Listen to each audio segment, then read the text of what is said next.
Yo, what is up, guys? James Carter TV, and finally, mercifully, the Tennessee Titans 2015 NFL season has come to a close. It has come to an end. Thank God. Thank Jesus. Oh my God. And for most fans of the NFL at this point, they're sad. They don't like that the NFL is over. Oh, I'm gonna miss it.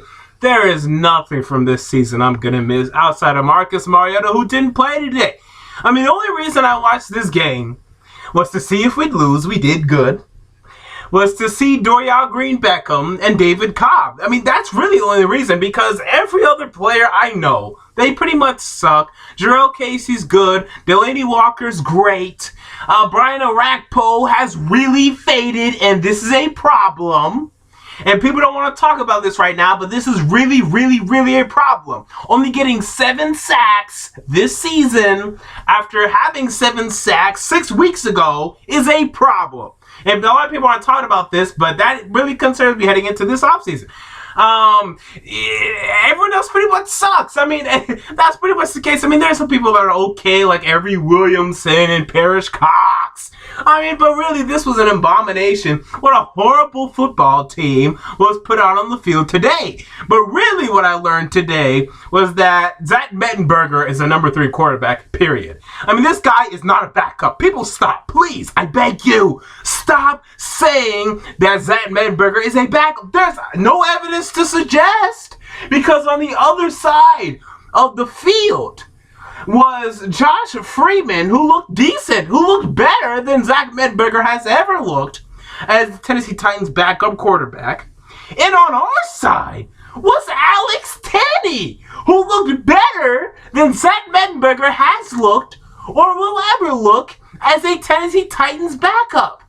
And last year, I came on this channel, and I said, and I yelled, and I'm yelling now. Zach Mettenberger was our worst quarterback last year outside of Jordan Palmer. I thought Charlie Whitehurst was better. I thought Jake Locker was better than Zach Mettenberger. And he continues to prove this. This guy stinks. I mean, on a slant to Dorial Green-Beckham, who I'm actually starting to like more and more because he has to put up with this ridiculousness. Mettenberger couldn't even, Dorial Green-Beckham had to reach down and reach for this ball on a slant pass. On a pass to Delaney Walker, just a little screen. And Walker had to go all the way down here. Maybe it was a little flat route, but Walker had to go all the way down and drop. He didn't drop it. This ball was all the way down here. I mean, Zach Mettenberger just sucks. And Alex Tenney came into the game, made some nice passes, had a nice touchdown drive. I mean, this is better than Zach Mettenberger has ever looked. And if we go into 2015 or 2016 with Zach Mettenberger as our backup quarterback, I'm concerned because I don't think he's a good backup quarterback. I think he's a bad backup quarterback. Honestly, one of the worst backup quarterbacks. Can we stop talking about how strong his arm is? He's not accurate. Period. Jake Locker was not accurate.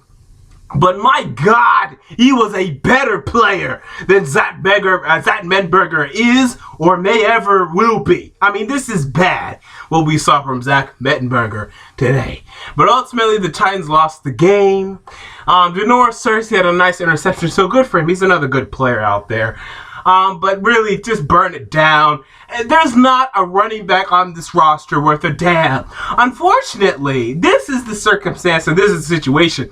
There are so many needs on this team. Some needs just won't be able to be filled. And I think that's fine. But I do think running back is one of the more important ones. And there are running backs available this free agency period. You have Doug Martin, Alfred Morris, who hasn't looked great this season, but still has shown things in the past. Alfred Morris, Lamar Miller, and those three right there are enough right there. But there are some even more that I'm forgetting right now. There are running backs available this offseason. So I would like to see us sign one. I don't want to see us draft one.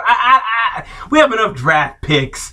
No running back is worth it unless if it's Ezekiel Elliott, maybe CJ Pro size, but even the second round, third round running back, I don't trust them right now. I think instead of taking one in the second, third round, I say, why not wait till 2017, man? We are talking about running back draft with Leonard Fournette, with Dalvin Cook, with Nick Chubb available next year, so I might be willing to wait till next year to draft running back. So anyway, let me move on. Running back's an issue.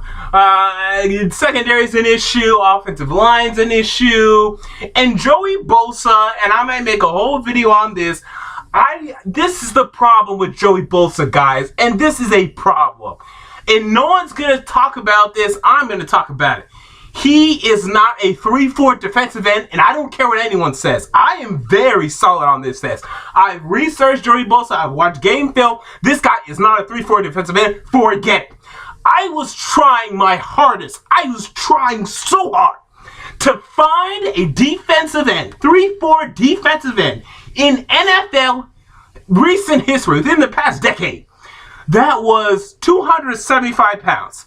Like Joey Bosa, who was 275 pounds. I couldn't find one. Not one. I was able to find a couple of 285-pound defensive ends, or defensive tackles. Aaron Donald, who is 6 foot, and Alvin Bailey, who is 6'3". Now, or maybe I think he might be a 6'4", but anyway. Joey Bosa is 6'6", 275. He's not big enough, period. So forget discussion that he can play 3-4 defensive end. That doesn't exist. In a 3-4, he's an outside linebacker. So if you're going to take him, you have to trade Orakpo or Morgan, who are locked down for the next 4 years and have a lot of dead money attached to them. And they're good players. So there's no really reason to trade them or release them anyway. I say forget Joey Bosa. I say conversation of this is ridiculous. If they stay in a 3-4, forget it. If they go to a 4-3, forget it. Because Brian Orakpo is a defensive end in a 4-3, and Derek Morgan is a defensive end in a 4-3. They are not strong side linebackers. They are not weak side linebackers. They are defensive ends in a 4-3. They are outside linebackers in a 3-4. You cannot take Joey Bosa, and I'm going to be ranting about this for the next 4 months because I'm very afraid they may do this. Now, last thing on this Titans game and then I'll get into my takeaways for the rest of the games. Mike Mularkey. There was a report that came out earlier today that the Titans are considering taking Mike Mularkey. And currently there's a circumstance in Oregon right now where there's a couple militias. Okay, and they're raising hell. And I'm sorry to make light out of it, but no, I'm serious. If Mike Mularkey and Russell Webster are retained, I am building my own militia. And I'm going down to Baptist Sports Park or Titan Stadium, Nissan Stadium, whatever, and I'm taking over that place. And I'm not kidding. Do you know how bad of a decision that would be? I think that might be the worst decision in human history. Not NFL, human being. To retain 2 executives that are so bad that they are going down as the worst executives ever. I mean, Mike Mularkey is not... he's pretty bad. Maybe not the worst ever, but Rustin Webster, yeah, he's pretty bad. And to even suggest the possibility of retaining these 2 men is by far the most blasphemous, sacrilegious thing I've ever heard. And if they go forward with this movement, I am going to take over Baptist Sports Park, and I suggest you Titans fans to join me, and I am not kidding. This is the most ridiculous thing I've ever heard. This is insanity to retain executives that are so poor. It would not, there is no way out of 32 teams, only 2 would this be allowed to happen. Tennessee and Jacksonville, that is it.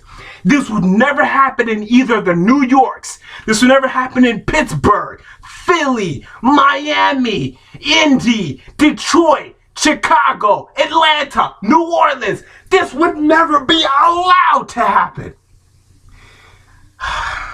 Anyway, We've got 10 minutes on the Titans, and that's plenty of Titans. I'm sure a lot of you guys want to hear my takeaways from today's games. Let's get into it. So the Saints upset the Atlanta Falcons. And this was a little bit of a surprise to me. The Falcons continue to underwhelm, as they've been doing for most of the second half of 2015. They have a lot of things to work on going to 2016. Will they retain Kyle Shanahan? I don't know. They have some stuff to work on. I'm not sure where they're going to go from here. But nice little win for Sean Payton. Will he stay? I don't think so, man. I think someone's going to trade for him. Who? I don't know. I don't know a lot of things about either of these teams right now, apparently. All right, so you have the Detroit Lions. They beat the Chicago Bears. I predicted this game correctly.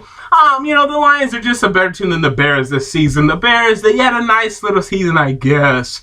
But they're just not as good enough as the Lions. The Lions won the game. Stafford looking better and better. Okay, good. Go into him next year as your quarterback. But do understand that if you get rid of Calvin Johnson, and I'm sure they will. I think they are. You better find another receiver. Golden Tate is nice and can be nice. But, man, you better find yourself another receiver because he's going to miss Calvin Johnson. My God. All right, so we have the Baltimore Ravens at the Cleveland Bengals. God, no. The Cincinnati Bengals. Bengals won this game. I said in my prediction video that the Ravens would compete. They competed, but they lost. As I predicted, the Bengals won the game. Not much to talk about here, but the Bengals, they will be Actually, I'm not even sure what seed they will be. Let me check right now in this video because the Patriots lost. And this is something that I wasn't even prepared for. And I don't know who is going to be the first, second, and third seed. And this is something I should probably know when I'm talking about this in my video. Anyway, let's move on and then we'll come back. We have Pittsburgh that beat Cleveland 28-12. Pittsburgh in the playoffs as I predicted. And I'll get more into that Jets prediction in a minute. Steelers are a dangerous team. Now, they underwhelmed a little bit in this game. They really should have blew these kids out. I guess at the end of the day, they did. But they're a dangerous team. I'm not sure who they're going to be matched up against. I'm trying to figure this out right now. But overall, this is a good one for the Steelers. You get in the playoffs, see what you can do in the playoffs. This is a very, very dangerous team in the playoffs. Why is NFL.com not just telling me? Just yell at me the bracket. Just yell it at me, tell it to me. I don't care. Okay, good. Updated NFL playoff picture. Let me look at this. I'm doing this mid-video. I know this is so unprofessional, but I'm not restarting this video. Next game, we have the Washington Redskins at the Dallas Cowboys. Redskins got this W. Kirk Cousins played really well in the first quarter. They're hot. And I was discounting and discrediting their chances of winning a playoff game. But who's going to get the 5th seed? Seattle looks like they're going to win this game. So, Minnesota, if they lose, I think Seattle will have the tiebreaker over them. That means Seattle would go at Washington. I don't know who's going to win that game. With the way Washington is rolling, I don't know who's going to win that game. And I think I might pick Washington to win that game. Washington is playing well, and this cannot be denied. And as for the Cowboys, horrible season for them. But that's the way the cookie crumbles. You'll have the 3rd pick in the draft. So, this is a problem, guys. NFC East, you guys have been talking a lot of trash about the Dallas Cowboys. You people have no idea how much trouble you're in. We were talking about a Super Bowl contender with the Dallas Cowboys 2 years ago, a year ago. So, now they're going to add a Joey Bosa or a Jalen Ramsey or a Laquan Treadwell. You guys are screwed. The Cowboys are winning the NFC East next year. I hope you guys had fun laughing at Cowboys fans, making fun of Cowboys fans, because they're going to be back and they're going to be good next year. The joke will be on you in the end. Woo! NFC East. All right, so yeah, the Philadelphia Eagles, speaking of the NFC East, Philadelphia Eagles at the New York Giants. Eagles get the win despite the firing of Chip Kelly. Or maybe in spite. Maybe this is why they won. Or maybe it has nothing to do with it. I don't know. So, that's a good win. I'm disappointed in the Giants because I picked them to win this game. They didn't win this game. Yuck. But overall, these teams, they're both underwhelming teams this season. I think we can all agree on that. And my Giants prediction of them going 5-11 ended up being pretty damn accurate. All right, so and my Eagles prediction before my preseason change, I had them going 7-9. I changed it after watching their preseason, have them going 10-6. I should have stuck to my guns. They ended up being 7-9. So we have the New England Patriots, and this is a problem, guys. New England Patriots, they lose to the Miami Dolphins 20-10. This is a problem. Now, I just checked the bracket. The Patriots are the first seed. Good. You have circumvented this. However, this Broncos game is going on. I don't know what's going to happen. When the Broncos win the game, what kind of flippery and changery is going to go on? If you guys stay here, and I don't think you would, because I think the Broncos would have the tiebreaker. I don't know. I'll be back to talk about this in my afternoon recap video, because I'm not really sure what the hell is going on here. So anyway, point is this. The Patriots do not look very good right now, and this is a problem. Patriots need to get their act together. If they're playing their third seed, they're facing the Steelers, that's an issue. That's a problem. Oh my God, red alert. There could be an upset there. If they're the second seed, okay, they're going to host the third seed Broncos or Bengals. I think it'd be the Bengals. I like your chances to go to the AFC Championship. But we'll see how things progress once this thing is finally set in stone. Dolphins get a nice win. They finally beat the Patriots. Too bad it doesn't mean a damn. Yeah. All right, so we have the New York Jets at the Buffalo Bills. I had this game. I had this game 2 weeks ago. I remember last week in my Week 16 predictions video, I had the Jets beating the Patriots. But when I said that, I said I really like the Jets' chances to beat the Patriots. I don't like their chances to beat the Bills next week. And it's a funny thing, and someone commented, what? Yeah, because the Jets, they're not good enough to just take care of their business week to week. They will beat the Patriots. They'll upset the Patriots in New York. But in Buffalo, when Buffalo really wants to win this game, yeah, they're going to upset you, and your Jets are going to disappoint, and they're going to miss the playoffs, and this was their opportunity. Because if you're telling me the Jets are going to be back next year, I don't think so. I wouldn't bet on that. I think this was their one chance. You know, their 1 year, make the playoffs. I don't think there's enough sustainability here for them to be back next year. Maybe I'm wrong. I'm sure they'll be fine. They'll be 8-8. But asking them to win 10 games again, you got lucky with Ryan Fitzpatrick. He had a really good season. Brandon Marshall had a really good season. These guys are going to regress. They are. You had your one opportunity and you blew it. All right, we have the Jacksonville Jaguars at the Houston Texans. Texans won this game quite easily. Good for them. Blake Bortles looked like the bad Blake Bortles today. Jacksonville has issues 5-11, and they're going to hold on to Gus Bradley. How ridiculous is that? These guys have issues. Upstairs, downstairs, front office, everywhere. Issues all over Jacksonville. All right, guys, until next time, James Carter TV, I'm out. Peace. I'm all riled up.